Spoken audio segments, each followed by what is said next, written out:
Hi guys, and welcome back to my channel. So I wanted to share with you a little haul, but it's a haul with a difference. So I have been watching a lovely lady called Tracey Susan. She's relatively new to YouTube. Alter my camera angle a little bit. She's relatively new to YouTube. I recently found her channel. It's a really good channel. She's got some really fab and innovative and inspirational ideas. So I suggest that everybody gets over there and has a look. I will leave the link to her video in the description box below this one. But she came up with the idea of, she sent her partner to the range with £10 and said, go and buy some stuff for me to make a project with. He came back with some stuff, and she has actually just made the project. I've just seen the video for that one. So I thought I would give it a go too. So I gave my husband the budget of £10. And like Tracey, I said, don't buy paper cardstock, plain cardstock, glue, dimensional stickers, anything like that, because I've got all of that sort of stuff in my stash. Go and buy some actual things for me. And he said, well, what sort of things? I said, well, no, that's the idea. You go and pick. So this is what he's come back with. It made me chuckle. So firstly, he picked up some of this blue sparkly adhesive craft paper. So everything he bought came to, I think it was about £9.50 in total. So that was the first thing that he bought. He also bought this giant wooden peg, and when I asked him why he bought a giant wooden peg, he said, I don't know, I just liked it. I thought it looked awesome. It was great. It was big and chunky, and I wanted to see what you could do with it. Awesome. He bought this wooden owl because I love owls. I've got a bit of a thing for owls, so I do love the little wooden owl. So I've got that. He also brought a pack of multicoloured adhesive pearls, so lots of different coloured pearls in that one. He brought some blue ribbon. It's like an organza, I think, sort of ribbon. I don't know how much is on it, but there you go. I've got there, 6 metres. It's a 12mm ribbon, and it's got 6 metres on the roll, so it's quite a vibrant sort of blue, but I think it's going to be, I'm saying I think it's voile, like a chiffon-y type one, but I don't actually know. Let's take it off and have a look. Yeah, it is. Yeah, so it's not quite as vibrant once you get it off the roll, and actually it goes better with that once you get it off the roll, so that's not too bad. It's not as bad as I thought. He bought this little, it's like postcard-sized paper pad, and he said he bought it because it had got some blue in it, so he thought it would go with the blue bits. And I thought, well, at least he's kept to a bit of a theme.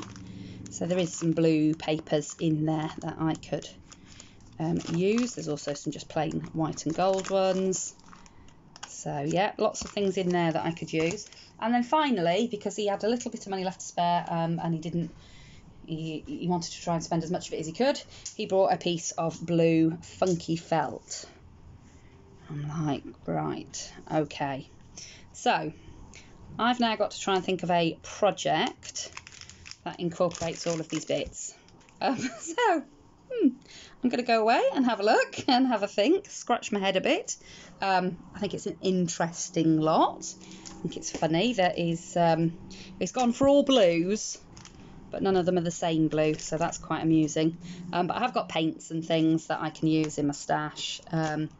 So yeah, I'm going to go away and have a bit of a think about what I can do with all of this, and we will do a bit of a project with it. So I've been having a think about what I can create with this lovely lot that my husband bought for me, and I have decided that I'm going to make a to-do board, because one of the things that I keep finding is that I've got my calendar and I've got my notebook, but I'm struggling to see at a glance what's due, sort of, coming up, and I need to get on top of. And I haven't yet been late for anything, but with the more that I take on, the more I sort of worry that I'm going to end up being late for something. So I'm going to try and make myself a to-do board to help keep myself up to date. So what I have done is I've been onto WPS or Word, whatever you use, and I've created this, which is just a to-do list with checkboxes down one side, the actual to-do list, and then the date that it's due by down on that side there. So I created that one. And I have also taken a piece of, this is really thick chipboard, it's actually the back of last year's calendar, and I've just cut it down to the size that I want, so that I can have my my peg is going to be my clip for the papers, which will sit like that, and the peg will just slightly overhang the top of the board, and then I've got a little bit of space for decorating, and that's about as far as I thought, really. I thought I could use the felt on the back, because then I can hang it on the door and it won't sort of mark the door, and it'll, you know, if it bangs about in the wind, it's not going to bang and crash about too much, because it'll be nice and soft against the back of the door. And I think I will cover this with that to start with, and then we'll take it from there. So that's the first thing I'm going to do. I'm going to go and cover the board in the sticky back paper and put the felt on the back, and then we'll see where we're at. Okay, so I have covered the front in the sparkly blue, and I have covered the back in the blue felt. I've also punched 2 holes at the top, and that's where I'm going to thread some ribbon to hang it on my door. I have also been playing around with some of the papers, so I have cut down 3 of the papers that I will, I think I'm going to pop them a bit like that, sort of evenly spaced out up and down the board, but I think I'll probably ink around the edges and stuff.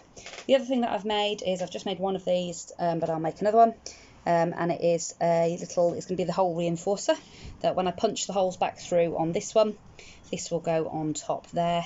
The way I did it was just to, this punch is not the best punch in the world, but it was the shape I wanted, so I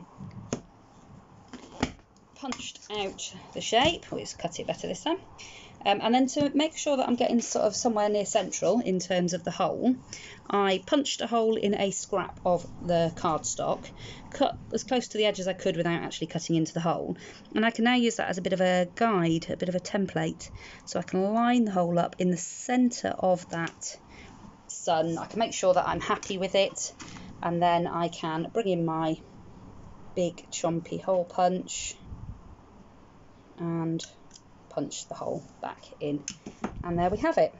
And again, I'll probably ink around the edges of that, but that'll go up the top there as the sort of hole reinforcers for those bits. And then obviously I've got the peg and the owl. So I think to start with, I'm going to give them a coat of gesso, and then sort of see where I'm at once I've done that. But I think I might do a sort of gold crackle effect on the owl, and I might use some paper to cover the top part of the peg. So I'm going to go and have a bit of a play, and then I will come back and show you how far I've got. So I have inked around the edges slightly, just to give each piece a little bit of definition. And then I've sort of stuck them reasonably evenly spaced out across. And obviously we've got the felt on the back. And then I was sticking, or I was going to stick, the reinforcer piece on, and I thought it just didn't stand out very much. So I have inked one up just to make it a little bit darker, just so that it actually stands out. So all I did was take some faded jeans, which is what I've used to ink around the edges of the pieces of patterned cardstock, and that just helps to tie everything in together. And I've just literally gone over the top, flipped it over, and I've done the back because that just helps to make sure that all the raw edges get caught as well. Now, because this has got a bit of foiling on it, obviously the ink will not dry where the foiling is. So if I just put that onto a piece of tissue or a dry cloth, you can see that just a little bit of it, you might not be able to see on the camera, but anyway, a little bit does come off. And then it's just darkened up that piece so that when I put it onto the top of the board here, it will just stand out a little bit more. So I've just got my little fine tip applicator with a bit of tacky glue in it, and I'm just going to line that hole up with the hole there. It is so windy here, everything's blowing over in the garden, and I've had enough. I can't have my door open because it just keeps blowing shut really, and like really battering the conservatory, so I've got to sit in here without the door open, and it's quite warm today. got my little fan going, but it's that horrible sort of muggy heat. I don't like it. There. So I've now got the two, there we go, the two reinforcers on. So I'll just let those dry a little bit, but that's the sort of base board ready to go now. So obviously the patterned papers will sit around about there, so you won't see an awful lot of the pattern paper, but there's just bits of it peeking out, and obviously I know it's there. So next things, I have painted the peg, so that's you know, wherever I'm going to sit it, that's where the peg's going to be. I want to put a bit of paper, I think, on the peg.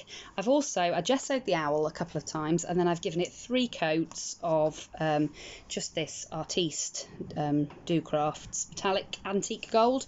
It's a lovely colour, but it is quite transparent, so you do have to do a few layers. But I've done that, and now once this is totally dry, I've got some American Decor Crackle Medium. I think it's for furniture, but I use it on all sorts. And I'm going to pop some of that on, and then I'm going to put a white over the top, and that'll obviously crack back and reveal the gold. So that's what my intention is to do with the owl. So then I've got to do something with the peg. Now I can either go for something like that, which will match obviously in with that, or I can go for gold and white and keep it quite simple. But then I am going to have my gold and white owl on the top, which, oh, I don't know now. Got a right croaky voice today, it's driving me bonkers.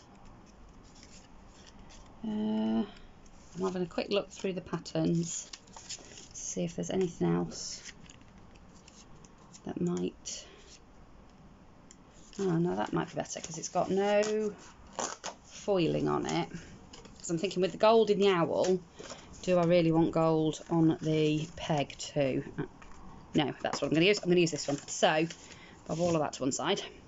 So, I'm going to leave that off to one side. And what I'm going to do is just cover this front part of the peg.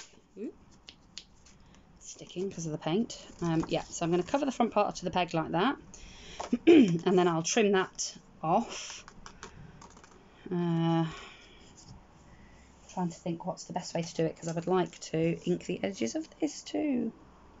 Get a right croaky voice today.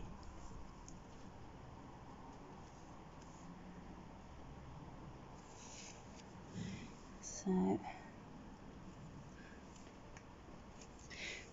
get my head in the shot there.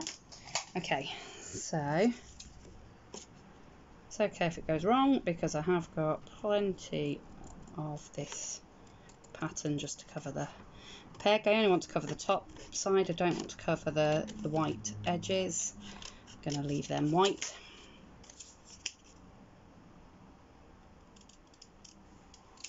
There we go. Lovely. Right, now then, to grab a corner rounder, just to take just the very, very tips of those corners off. It just makes it look a little bit more finished. And then I can stick that on there, like so. Just wondering whether that's just a touch too big.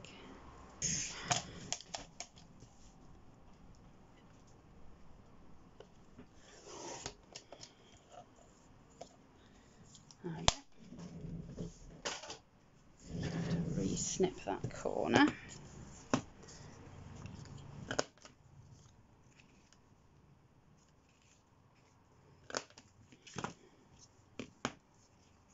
That's better. Yep, very cute. And we will use a little bit of peacock feather to go around the edge of this one, just because with it being quite fresh and vibrant, I don't want to dull that down. I can always go over with a little bit of faded jeans if I decide I want that. So I'm just going to go around the edge like that. And then I can glue that bit to the front of my peg. And I'm just going to a bit of tape and a little bit of glue.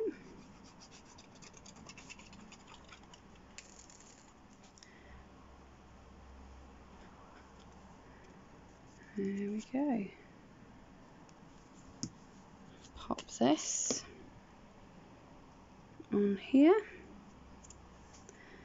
like so. There we go. Oh, that looks fab. I really like that. Okay, now this is going to go on here, but I need to work out where. So what I need to do is just peg my paper on wherever I want it to be. Now I could have made my list thing a little bit lower, and I might do on the next lot that I print. I might take a line out, but we'll see. I might even do it the other way on the paper to make the paper a little bit longer. Who knows? I'll have a look, but this will do for now.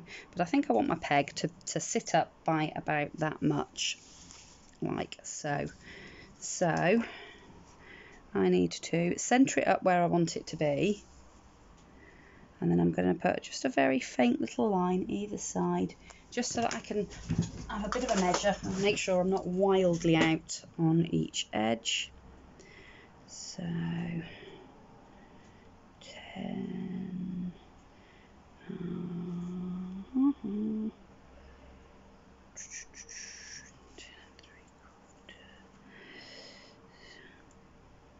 Oh, blimey, that was spot on. Can't ask for more than that. Now, because I want this to stay firmly on the board, I am going to use, I can use glossy accents, or I could use a gel medium. There we go. So this is really strong.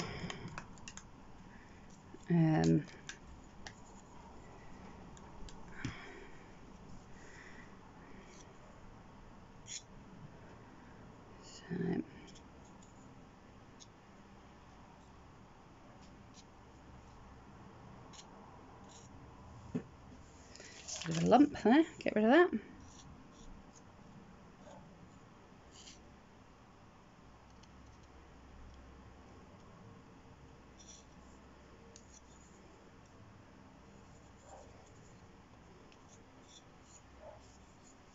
Okay.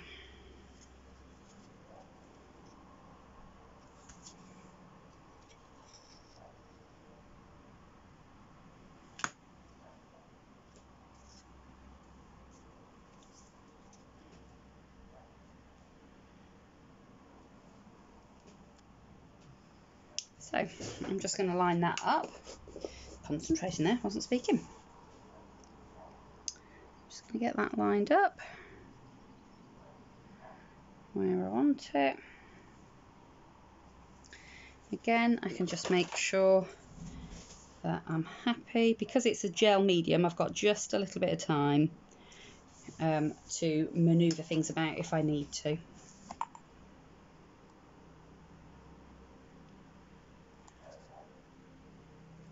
There we go. And then if I've got any gel medium, which I have, just down the one side, all I'm going to do is grab a cotton bud and just mop that up a little bit using the cotton bud. There we go. So now obviously I'm going to have to leave that, and I'll probably have to leave that overnight now, and just let that set off really solid, and then I will be able to use that as the clip. So obviously I've got the owl to do. I might put, because I've got the gems to use yet as well. Now the ribbon I'm going to use as the actual tie, but then I've got the gems to use. Now I have got these gems which match, which is nice, but there aren't any dark blue ones in here, which I might want to use. But if I do, I can just go over these ones with a bit of Sharpie marker. But for now, I'm just going to, they're very subtle, but they match beautifully with the paper that we've got there.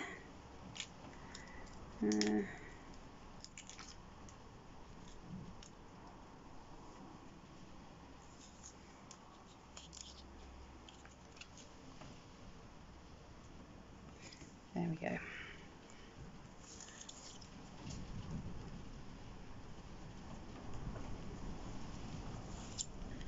So they're not entirely straight, but that's okay. I can straighten them up later. But that's it for now. So I am going to go and set this off to one side and let this dry. And I am going to put a coat of the Crackle Medium over the owl and let that dry. And then once that's all dry, I will put a coat of white, just white acrylic paint over the top of the Crackle Medium. And again, I will leave that to dry naturally because that's the way you get the best crackles. And then he will be mounted up on the peg here. I might lift him up slightly. I haven't made my mind up yet. That's it for now. I will go and do all my other bits and hope that my house doesn't blow down in this horrendous wind. And I will be back with this one tomorrow when it's complete. Okay, so my camera died last night and I just wanted to carry on because I've got so many crafty things that I want to get done before I'm back at work on Wednesday. So I just carried on and finished the piece last night, and I've just done a little bit of stamping and colouring this morning, and it is now finished. So this is what I've ended up creating. I've got the beautiful blue felt on the back, and the blue ribbon is going to be used to hang this. I've got a hook on my door in my craft room, so I will hang that up there, and I will be able to see what's on my crafty to-do list. So up the top here, I have added on a strip of the patterned paper with the gold sort of square pattern on the background there, and then I die cut a sort of ribbon shape out of the same paper that I used for the hole reinforcers. And again, I just went over that with a bit of faded jeans just to match the colours in there. I have added in from my stash some of these little gems. I got them from AliExpress. You get hundreds for not very much money, but they're really nice, just plain simple slightly faceted gems in gold, and I do find them really useful for lots of things. But I didn't actually have to add an awful lot, to be honest. I think other than inks and paint and that sort of thing and glue, I don't think I actually added a lot. I added the backboard, which was obviously just scrap, and I've added this little gold flower, but other than that, everything was actually the things that my husband bought when he did his trip to the range. So once I'd added all of those bits in, obviously I'd already done the peg. I painted that up white and then layered over this really lovely sort of aqua blue patterned paper over the top, which ties in with the little bits of aqua on that paper there. And like I say, I layered on this really lovely gold flower and one of the gems in the centre. Now, there weren't any dark blue gems in the pack that he bought, so I just took one of the yellowy coloured ones and I just went over it with a dark blue Sharpie marker and let it dry, and then I'd got a lovely blue gem. So the owl, as you know, I painted it all in, I gessoed it and then painted it in gold, and then I went over it with some Crackle Medium, and then I put some white paint over the top of the Crackle Medium, and it has cracked, but the cracks weren't really sort of big cracks, but I quite like it because it sort of almost gives the impression of his feathers. However, when I went to put it on the peg, just white, I don't know, he didn't pop enough. So I took my Zig clean colour waterbrush markers and I just coloured in some eyes, gave him the impression of a beak, coloured in down the bottom where he was stood on the branch, and then coloured his little feet in. And then I went around the edge with a bit of Distress ink in Vintage Photo and Walnut Stain. And I popped two of the green gemmies on to be his eyes. And I think it just makes him pop a little bit more, and he looks a little bit like a snowy owl now. And I really love him. So I put some foam tape behind him so that he's just raised just ever so slightly up off the peg. And again, that just helps give that sort of dimension. Then I printed out, obviously, the to-do lists. I just made these on Word, and then I've used some stamps that were just sat on my side from a magazine set that I bought recently, and I've just stamped some of the to-do lists just to give them a bit more added interest. On the rest of the board, I've left it as it was. I'd put the sparkly paper in the background, and then I just layered on some of the other papers from the pad. Now, it's really hard for me to get it all in shot because it is quite long. Perhaps if I put it in that way. So there you can see what it looks like as a whole piece, and then you just push down on Little Owl, and I can add in the to-do lists like that. And that's just going to help me to keep organised so that I know what I've got to do in the coming days, and sort of, you know, I've got a column there to put in due dates so that I manage to keep on top of things. So that's what I created with my £10 haul that my husband did for me in the range. Thank you so much to Tracey Susan for the idea. It was really good fun, because I'm going to be honest, I wouldn't have bought, I don't think anything that he picked up, I don't think I would have picked up and thought, oh yeah, that'd be nice to craft with. So it's made me think outside the box, and actually I've really enjoyed the challenge of using things that I wouldn't normally pick. And I've ended up with something that I really love, and I absolutely adore my owl. And I know that he bought me the owl because he knows I love owls. So as much as I love owls, I probably wouldn't have picked it because I wouldn't have known what to do with it. You know, I'd have just sort of looked at it and thought, well, I don't really know what to do with that, and move on. But because I'd got it, obviously I had to think about it a little bit. And now that I have, I absolutely love him. So I think it is a really good idea. So next time I think I'm going to send my daughter, my eldest daughter, down to the range with £10 and see what she comes back with, because it's really good fun. So let me know if you have a go, and don't forget to go on over and check out Tracey's original video, because that one was really good fun too. So that's it from me for now. I will see you all again very soon in the next crafty video. Bye for now.